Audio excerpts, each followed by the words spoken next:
శ్రీ నారా లోకేష్ గారు, మన paper leakage గారు అన్నమాట. సో ఈయనని ఎందుకు ఇంత ఖచ్చితంగా ఒక ఫెయిల్డ్ ఎడ్యుకేషనల్ మినిస్టర్ అని చెప్తున్నానంటే, నేను ఒక విద్యాశాఖ మంత్రిగా ఉన్నప్పుడు ఆయన చేయాల్సినటువంటి బాధ్యతలేంటి, ఆ రంగంలో అభివృద్ధి చేయడానికి, ఆ విద్యారంగాన్ని అభివృద్ధి పదం వైపు నడిపించడానికి ఆయన తీసుకోవాల్సినటువంటి ప్రణాళికలేంటి, ఆయన అండర్లో ఉన్న గవర్నమెంట్ స్కూల్స్ని ఆయన ఎంత జాగ్రత్తగా చూసుకోవాలి, అందులో చదువుకునే పిల్లల యొక్క భవిష్యత్తును దృష్టిలో పెట్టుకుని ఆయన వేసేటువంటి ప్రతి ఒక్క అడుగు కూడా ఉండాలి. కానీ ఈ రోజున ఆంధ్ర రాష్ట్రంలో ఉన్న విద్యాశాఖ మంత్రి గారి అండర్లో గవర్నమెంట్ స్కూల్స్ ఎంత దారుణంగా ఉన్నాయో మొన్నటికి మొన్న ప్రాణాలు కోల్పోయిన ఒక బాలుడి సంఘటనతో, ఆ ఉదాహరణతో మళ్ళీ చర్చనీయాంశమైంది.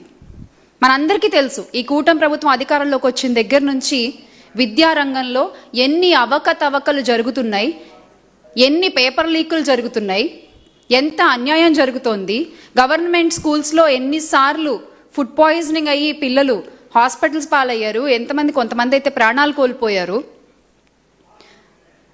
అలాగే విద్యారంగం ఎంత నిర్వీర్యం అయిపోయింది, ఇవన్నీ కూడా మనకు తెలుసు, మనం చూస్తూనే ఉన్నాం. కానీ మొన్న జరిగినటువంటి ఘటన నిజంగా బాధాకరము.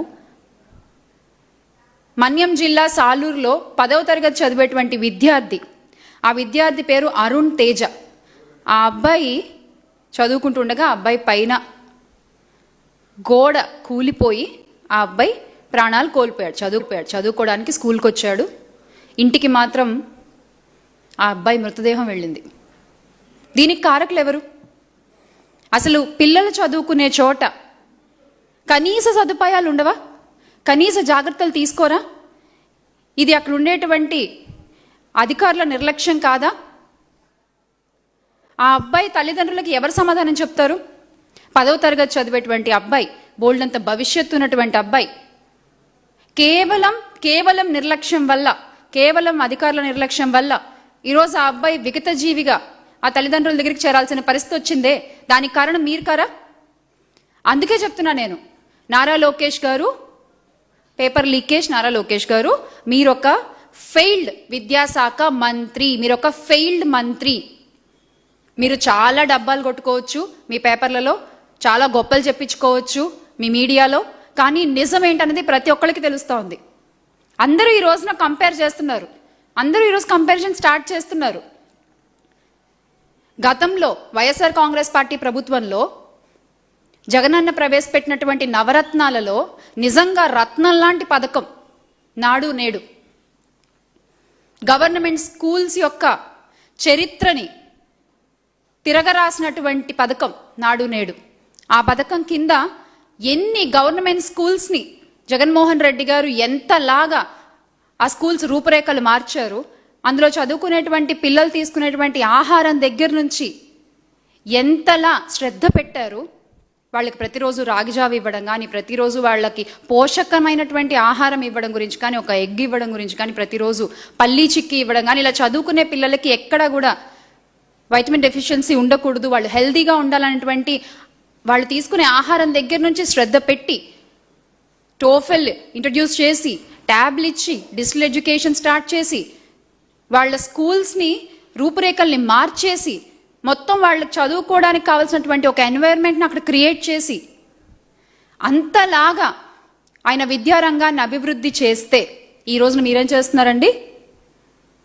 సరిగ్గా స్కూల్స్ని పట్టించుకోకుండా, ఆ స్కూల్స్ ఏ స్థితిలో ఉన్నాయో తెలుసుకోకుండా, దాన్ని బాగు చేయకుండా, గోడలు కూడి పిల్లలు చనిపోతే ఆ తల్లిదండ్రులకి కడుపు కోతను మిగులుస్తున్న ఘనత ఇప్పటి విద్యాశాఖ మంత్రి నారా లోకేష్ గారు మూటగట్టుకుంటున్నారు. అండ్ చాలా ప్రౌడ్గా చెప్తాము, గవర్నమెంట్ స్కూల్స్లో అడ్మిషన్కి రికమెండేషన్లు చేయించుకున్న ఘనత కూడా వైఎస్ఆర్ కాంగ్రెస్ పార్టీ ప్రభుత్వానికే దక్కింది. ఎస్, ఎక్కడైనా ప్రైవేట్ స్కూల్స్లో మాకు అడ్మిషన్ కావాలి, రికమెండ్ చేయండి అంటూ తల్లిదండ్రులు అడుగుతూ ఉంటారు. కానీ జగనన్న చేసినటువంటి మార్పుల వల్ల, జగనన్న హయంలో ఇంక్లూడింగ్ టీచర్స్ దగ్గర నుంచి వాళ్ళు బోధించేటువంటి విధానం వల్ల ఎంత అడ్మిషన్స్ పెరిగాయి గవర్నమెంట్ స్కూల్స్కి. దానివల్ల సీట్లు దొరక్క మాకు గవర్నమెంట్ స్కూల్లో మా బాబుకి మా పాపకి సీట్ కావాలి, కొంచెం రికమెండ్ చేయండి అని గవర్నమెంట్ స్కూల్ అడ్మిషన్స్ కోసం రికమెండేషన్స్ అడిగారు అంటే ఎంత గొప్పగా గవర్నమెంట్ స్కూల్స్ని తీర్చిదిద్దారు జగన్మోహన్ రెడ్డి గారు మనందరికీ తెలిసిన విషయమే. అలాగే ఇంకొక విషయం, నాకు తెలిసి భారతదేశ చరిత్రలో ఎప్పుడు ఎక్కడ కని విని ఎరుగునటువంటి ఒక గొప్ప చరిత్ర వైఎస్ రాజశేఖర్ రెడ్డి గారి ఒక ఆశయాల్ని ముందుకు తీసుకెళ్తూ వైఎస్ జగన్మోహన్ రెడ్డి గారు పేదవాడికి విద్య అందాలి అనేటువంటి రాజన్న మాటల్ని ముందుకు తీసుకెళ్తూ చేసినటువంటి గవర్నమెంట్ స్కూల్ రిఫార్మ్స్లో ఇంకొక చరిత్ర ఏంటో చెప్పనా, గవర్నమెంట్ స్కూల్ స్టూడెంట్స్ ఐక్యరాజ్య సమితిలో పార్టిసిపేట్ చేయడం, అక్కడికి వెళ్ళి అక్కడ ఉండేటువంటి స్టూడెంట్స్ ఇంప్రెషన్ని గెయిన్ చేయడం, వాళ్ళు మన ఆంధ్ర రాష్ట్ర గవర్నమెంట్ స్కూల్ పిల్లలతో ఫోటోలు తీసుకోవడం. This is called history. Nara Lokesh గారు, ఇది సక్సెస్ అంటే. కానీ మీరు మీ హయాంలో గవర్నమెంట్ స్కూల్ అడ్మిషన్స్ ఎంతలా పడిపోయాయి నిన్న అసెంబ్లీలో మీరే ఒప్పుకున్నారు కదా. మళ్ళీ దానికి కూడా మీరేమంటారు, జనగణన తగ్గిపోయింది కాబట్టి అడ్మిషన్స్ పడిపోయాయంట. ఎంత చక్కగా కవర్ చేసుకుంటారండి అసలు మీరు. మీకు పనిచేయడం చేతకాక, మీరు ఆ శాఖను సరిగ్గా పట్టించుకోక, మీరు కనీసం పిల్లలు తినే అన్నాన్ని కూడా సరిగ్గా పెట్టలేక, పేరెంట్స్ అందరూ కూడా ఈరోజు బాబాయ్ మాకొద్దు గవర్నమెంట్ స్కూల్ అని కూటమి ప్రభుత్వంలో పారిపోతుంటే దాన్ని కూడా మీరు ఎంత చక్కగా కవర్ చేసుకోవాలో అంత చక్కగా కవర్ చేసుకున్నారు నిన్నటి అసెంబ్లీలో.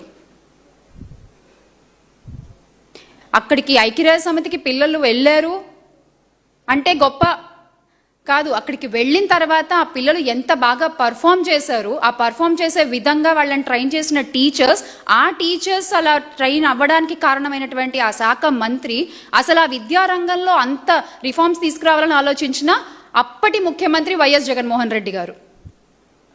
ఇది ప్రాసెస్, ఇది సక్సెస్. కానీ మీ హయాంలో ఎంత ట్రోల్ చేశారండి ఆ అమ్మాయి, మన బెండపూడి మేఘనాని.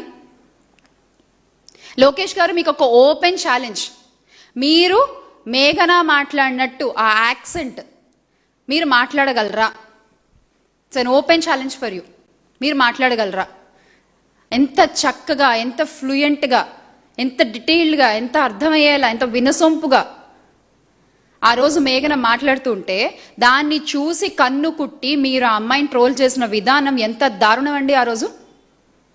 ఈరోజు మీ విద్యాశాఖ మంత్రి మీరున్నారు కదా ప్రెసెంట్, మీ గవర్నమెంట్లో చూపించండి ఒకళ్ళని.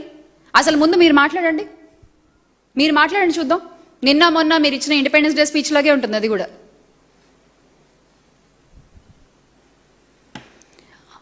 ఒక రిఫార్మ్ని తీసుకురావడం చేత కాదు, ఉన్న శాఖలో పిల్లల్ని సరిగ్గా చూసుకోవడం చేత కాదు, స్కూల్స్ని సరిగ్గా చూసుకోవడం చేత కాదు. మీ శాఖ గురించి ప్రశ్నలు అడుగుతుంటే వేరే శాఖ మంత్రులు వచ్చి ఆన్సర్లు ఇస్తారు. మీ శాఖ గురించి మీరు మాట్లాడరు, పక్క శాఖల గురించి అన్నిటి గురించి మీరు మాట్లాడతారు. ఏంటో ఈ కన్ఫ్యూజన్ ఫస్ట్ మీరు క్లారిఫై చేసుకోండి. ఏ శాఖ ఎవరిది, ఏ శాఖ ఎవరు చూసుకోవాలి అనేది ముందు మీరు క్లారిఫై చేసుకుని దానికి తగ్గట్టుగా పనిచేస్తే బాగుంటుంది. అందుకే చెప్తున్నాం మేము, ఈ రోజున ఆంధ్ర రాష్ట్రంలో విద్యారంగాన్ని జగన్మోహన్ రెడ్డి గారు తారాస్థాయిలో నిలబెడితే దాన్ని అధపాతాళానికి తొక్కేసిన ఘనత కూటమి ప్రభుత్వం మూటగట్టుకుంది. దానికి కారకులు ఆ శాఖ మంత్రిగా ఉన్న పేపర్ లీకేజ్ శ్రీ నారా లోకేష్ గారు. Yes, you are a failed minister. మీరు ఫెయిల్ అయ్యారు. ఈ ఒక్క విషయంలోనే కాదు, మీ శాఖకు సంబంధించిన చాలా విషయాల్లో చాలా తప్పులు జరుగుతున్నాయి. దేనికి మీ దగ్గర సమాధానం లేదు. వైఎస్ఆర్ కాంగ్రెస్ పార్టీ నాయకులు అడుగుతున్నా కూడా తప్పించుకుని తిరుగుతున్నారు. ఏదో సామెత చెప్తారు చూసారా, తప్పించుకు తిరుగుబాటు ధన్యుడు సుమతి అన్నట్టు, ఎదురు పడితే ఎక్కడ ఆన్సర్ చేయాలో అని తప్పించుకు తిరగడం అనమాట. ఇక్కడ అడిగితే అక్కడ, అక్కడ అడిగితే ఇక్కడ అని మాటలు మార్చి తప్పించుకుని తిరగడం బాగా అలవాటు చేసుకున్నారు. ఎందుకు? మీ దగ్గర సమాధానం లేక, మీకు మమ్మల్ని ఎదుర్కొనే ధైర్యం లేక. మీ శాఖలో ఈ రోజున ప్రాణం కోల్పోయిన అరుణ్ తేజ్ది ఇటీవల జరిగినటువంటి సంఘటన అయితే, అంతకు ముందు మీరు అధికారంలోకి వచ్చిన దగ్గర నుంచి ఇలాంటివి చాలా జరిగాయి. అప్పుడు హోంమంత్రి గారు కూడా వెళ్ళారు కదా, భోజనం చేస్తున్నప్పుడు తల వెంట్రుక, బొద్దింక మీ అందరికీ గుర్తుండే ఉంటుంది. అసలు అప్పుడే మొదలవ్వాల్సింది కాక్రోచ్ మూవ్మెంట్ ఏపీలో. నిజంగా మీ శాఖని ఇప్పటికైనా సరిగ్గా పట్టించుకుని దయచేసి ఇంక ఏ తల్లిదండ్రులకి కూడా కడుపు కోతను పెట్టద్దు. దయచేసి ప్లీజ్, చాలు. ఇప్పటి వరకు మీరు మీ వల్ల పోయిన ప్రాణాలు చాలు, మీ వల్ల ఏడ్చిన తల్లిదండ్రులు చాలు, వాళ్ళు కార్చిన కన్నీళ్లు చాలు. ఇక మీదటైనా ఇలాంటివి జరగకుండా చూసుకోండి. ఇది ఇప్పుడే కాదు, మన 2014, 2019 గవర్నమెంట్లో కూడా అప్పుడు మీరు కాదులేండి విద్యాశాఖ మంత్రి కానీ, బట్ చంద్రబాబు నాయుడు గారు ముఖ్యమంత్రిగా ఉన్నప్పుడు అప్పుడు కూడా గవర్నమెంట్ స్కూల్స్ అధ్వానంగా ఉండేవి. కనీసం ఆ స్కూల్స్ చదువుకునే బాలికలకి సరైన వాష్రూమ్స్ కూడా లేని పరిస్థితి ఆ రోజు.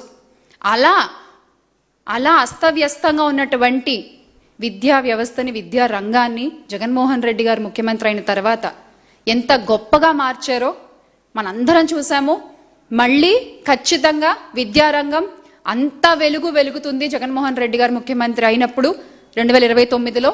కానీ ఈలోపు మీరేం చేయొద్దు, ఇంకే ఒక్క స్టూడెంట్ ప్రాణం పోకుండా చూసుకోండి చాలు. అదే మీరు మాకు చేసే గొప్ప మేలు.